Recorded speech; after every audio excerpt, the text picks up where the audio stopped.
má gbé kúrò, ìwọ ni wọ́n ní kí n fún láṣìírí. Ǹjẹ́ o jẹ́ mọ̀ pé most of the challenges you are facing in the days have been programmed in the night.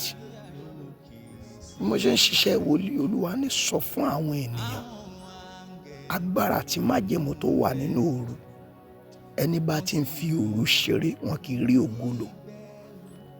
Ẹni bá ń fi òru ṣeré ogun máa ń borí wọn ni. Mo gbàdúrà fún ẹ, ogun ò ní borí ẹ. Sórí táìmù yìí ó jẹ́ táìmù àṣẹ, táìmù ọ̀wọ̀ ni. Jí lóru, gbàdúrà ṣẹ́jú 30 minutes, an hour. Ọlọ́run bá ṣe fún ẹ lórí ọ̀fẹ́.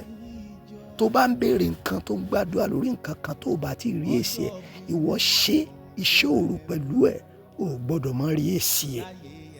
Olúwa tí ń bẹ tí ẹ̀mí rẹ̀ ń bẹ, àdúrà ò ní ṣe tiẹ̀ tì. Má fòru ṣeré.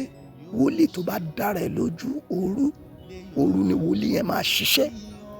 Àjẹ́ tó gbóná òru ni. Àáfàá tó confam òru ni. So má fi òru ṣeré. Gbàdúrà lóru, rìn àjò ẹ̀mí. Ayé yìí ayé ogun ni. Olúwa tí ń bẹ tí ẹ̀mí rẹ̀ ń bẹ, ogun ò ní borí ẹ. Apostle prophet Oyètọ́lá Aladura ló ń gbàdúrà fún ẹ o.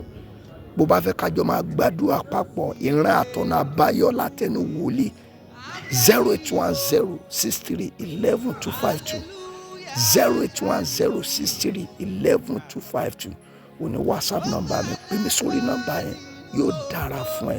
Share program yìí. Shalom.